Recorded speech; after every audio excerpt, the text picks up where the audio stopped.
D'abord, la truffe est malmenée. À grands coups de canif, on cherche l'odeur tant espérée.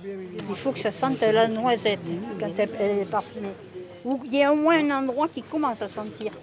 Puis vient la bonne trouvaille. Ça paraît bien, hein?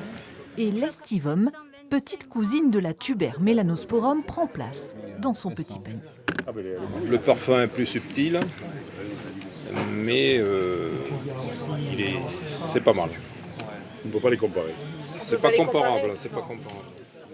Derrière les barrières, les clients s'impatientent. Ces touristes venus du Var découvrent que la truffe aussi se décline en été. Catégorie, c'est moi la moins bonne. Ça veut rien dire. Vous êtes intéressé, vous allez en acheter? Oui. On va attendez, on va entendre le prix. Il faut voir. Début du marché. En quelques minutes, le stock est épuisé.